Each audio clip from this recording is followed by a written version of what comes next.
दोस्तों, आज की कहानी है बेइज्जती।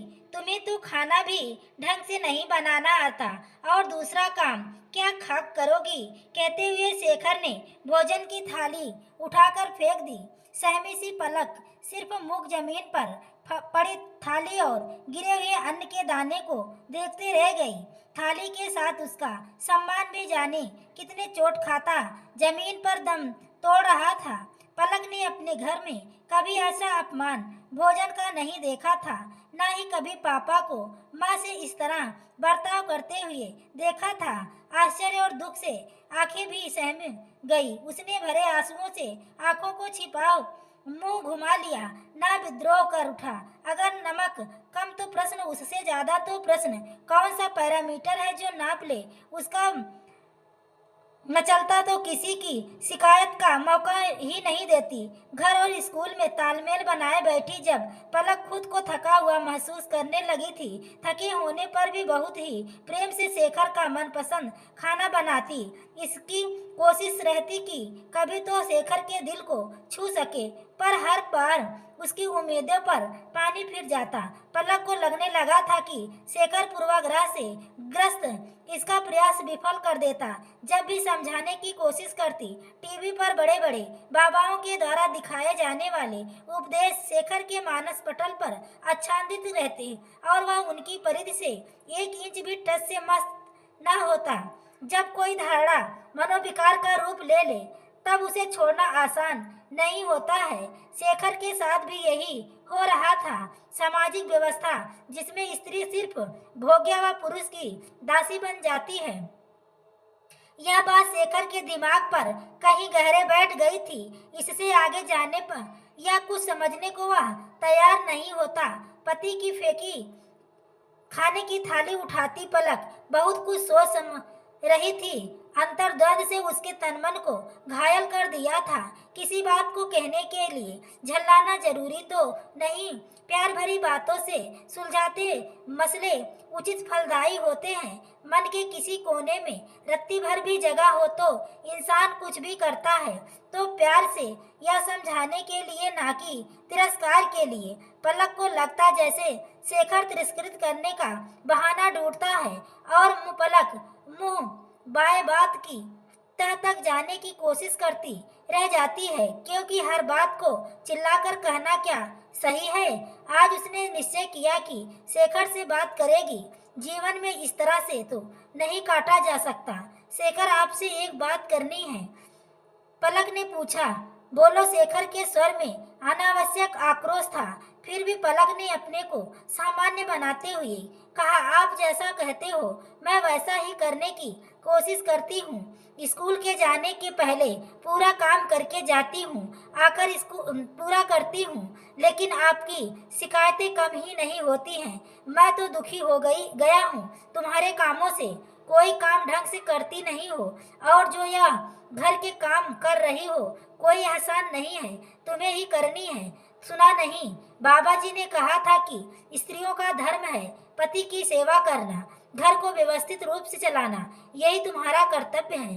परिवार में किसी को शिकायत का मौका ना मिले, ना ही घर से बाहर नौकरी करना।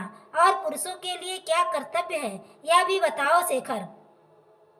तुम तो बहस कर हर बात में बहस ही करती हो। जो कहता हूँ वह तुम मानती नहीं, फिर चाहती हो प्यार से बात करो। अपेक्षा भरे तानों का उपदेशा देकर शेखर निकल गया। पलक के आगे के शब्द उसके गले में घट गए। कितने विश्वास से आज उसने समझाने की कोशिश की थी।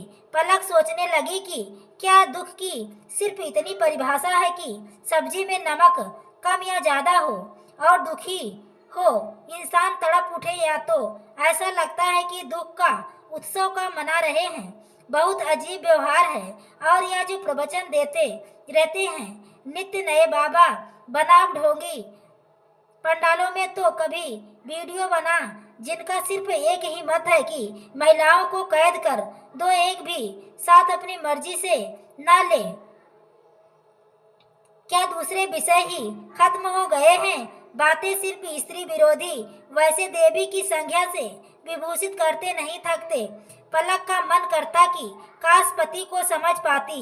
हार कर खुद को भी समेट लेती। आखिर चुनाव भी तो उसका ही था। पापा ने कहा था, बेटा देख ले, शेखर के पापा नहीं है, जीवन में परेशानियां अधिक होंगी। उन लोगों का तेरा नौकरी में करना पसंद नहीं। फिर भी मैं उन्हें मना लिया। आगे मुझे ही संभालना है पापा, मुझे पैसे का लालच नहीं है। आप भी जानते हैं, समझदार सुलझा जीवन साथी हो तो जीवन खुशियों से भर जाता है। तो जी तब आदर्श विचारों से भरी बिन देखे ही शेखर के प्रति अनुरक्त होती थी और मन में सोचा था कि पापा नहीं है तो जीवन की समझ जरूरी आ गई होगी।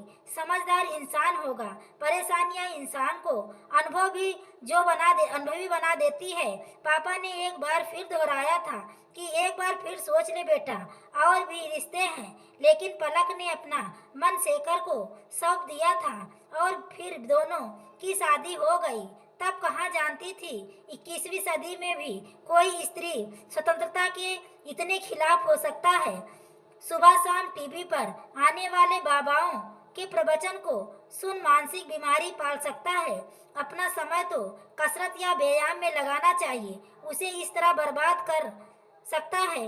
कोई बुजुर्ग हो तो समझा भी ले, लेकिन इस तरह काम छोड़ नकारा बंद अर्थ रहित बातों के लिए समय नष्ट करना पलक को मूर्खता लगती है।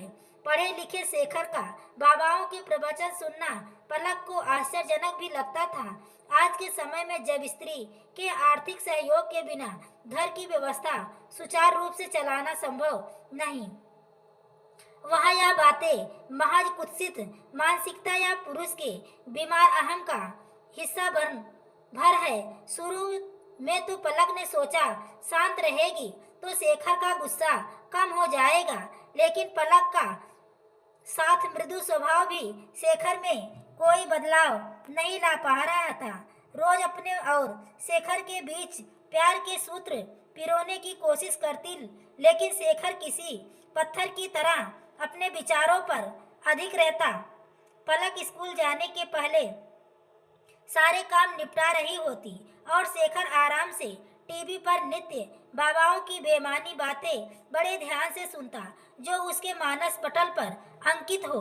उसके पुरुष अहम को पोषित करती, हर बात में सुनी सुनाई बातों को करता। कभी पलक कोई काम करती तो गुस्से में चिल्लाकर उसकी बेइज्जती करता। आज पलक सुबह जल्दी उठ गई, उसे स्कूल जल्दी जाना था।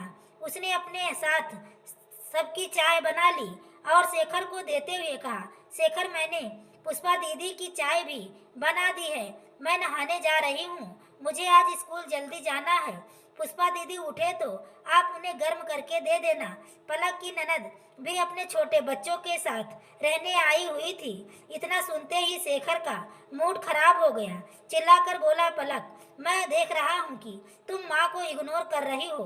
माँ का नाश्ता तुम बनाकर किचन में रख दोगी और आज तो तुम्हें छुट्टी लेनी चाहिए थी क्योंकि पुष्पा दीदी आई हुई हैं। मैं शाम को जल्दी आने की कोशिश करूंगी शेखर, मगर छुट्टी नहीं ले सकती क्योंकि स्कूल चेकिंग चल रही है।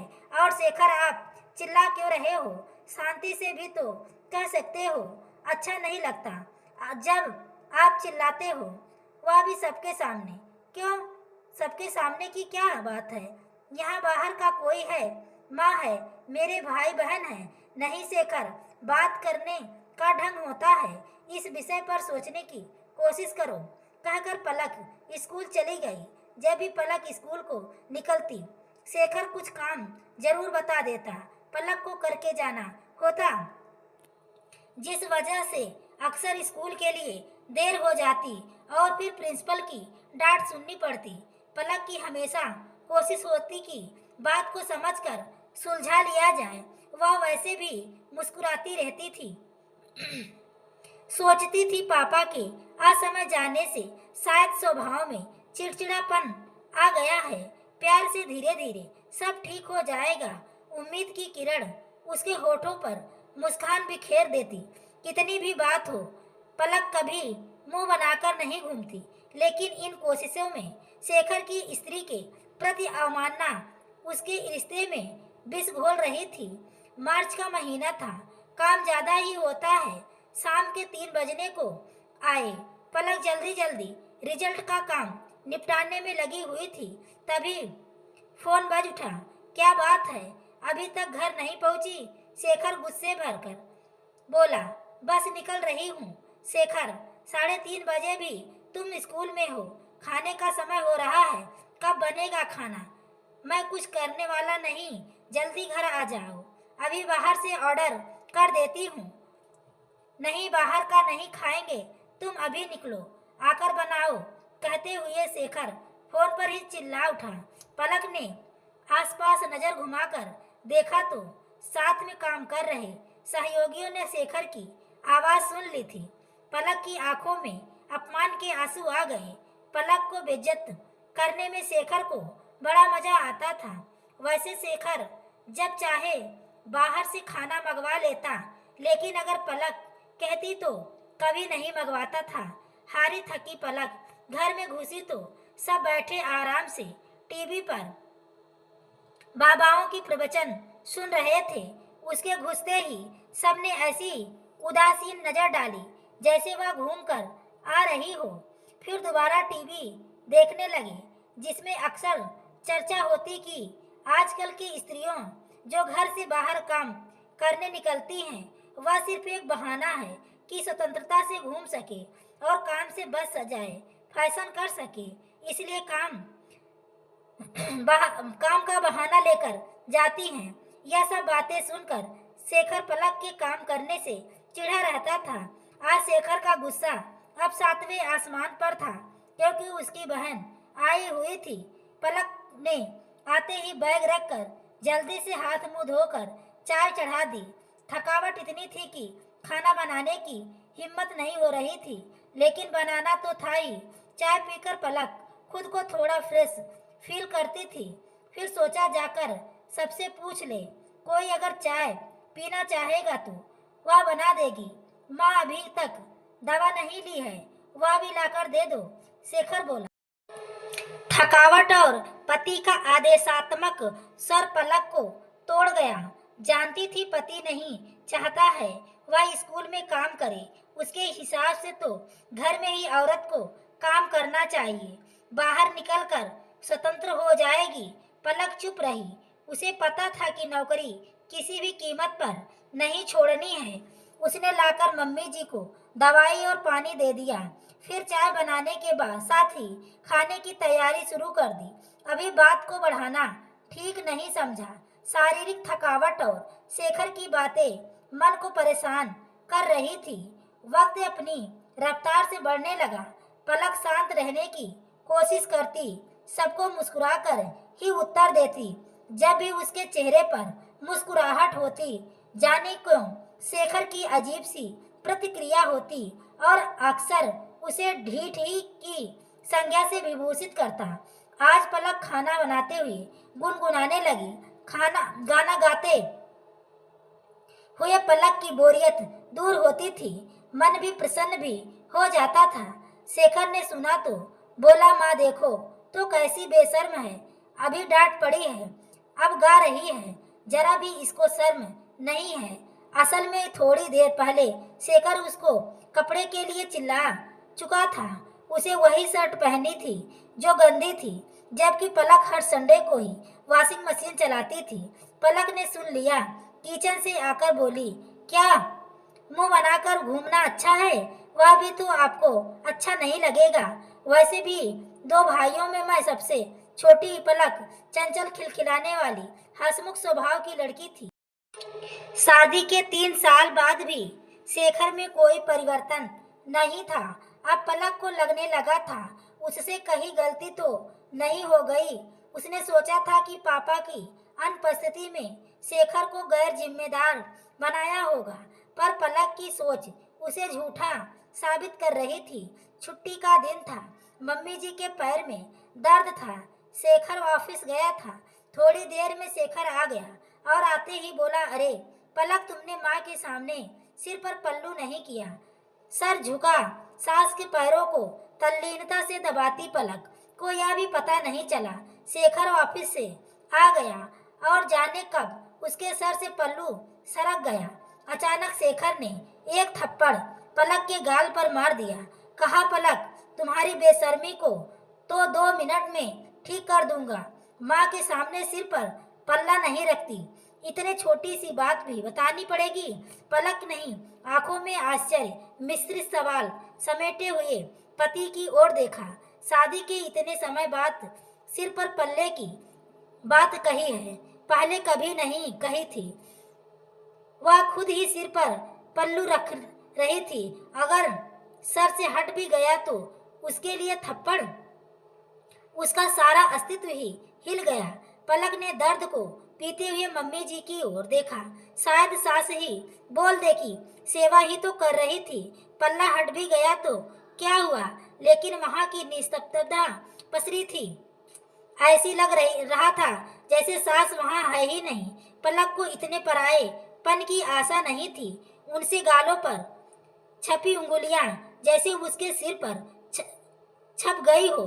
चुपचाप उठकर अपने रूम में आ गई। आज उसे अपनी हर कोशिश नाकामयाब लग रही थी। पलक का मन विद्रोह कर उठा कि ना जाने क्यों शेखर कुछ समझना ही नहीं चाहता। उससे भी ज्यादा बुरा लगा जब सास का चुप रह जाना। अगर बड़े पहली ही बार में समझा दे तो शायद बच्चे आगे गलती ना करें। पलक ने महसूस किया, माँ कभी किसी की बात पर शेखर को कुछ नहीं कहती हैं। उसके लिए वह थोड़ा अजीब था। अगले दिन पलक ने माँ से बात की। मम्मी जी, कल जब शेखर ने मुझे चाटा मारा था, आपने कुछ कहा क्यों नहीं? क्या यह व्यवहार सही था? मम्मी जी ने एक बड़ा सपाट उदासीन सा जवाब दिया। पलक, मैं तो कभी किसी को कुछ नहीं कह पाती। इसके पापा थे, उनसे भी कभी कुछ नहीं कहा। शायद माँ भी कभी ना बोल पाई हो। अब पलक को खुद ही कुछ सोचा था, ऐसे तो जीवन जीना बहुत ही कठिन है। माँ, मैं कुछ दिनों के लिए मायके जा रही हूँ, शेखर को बता देना। बेटा, तू ही बता दे, शेखर की मम्मी ने कहा। तो पलक न चाहते हुए भी शेखर को फोन कर दिया। शेखर ऑफिस में था। एक बार फोन नहीं उठाया तो दोबारा फोन मिला दिया।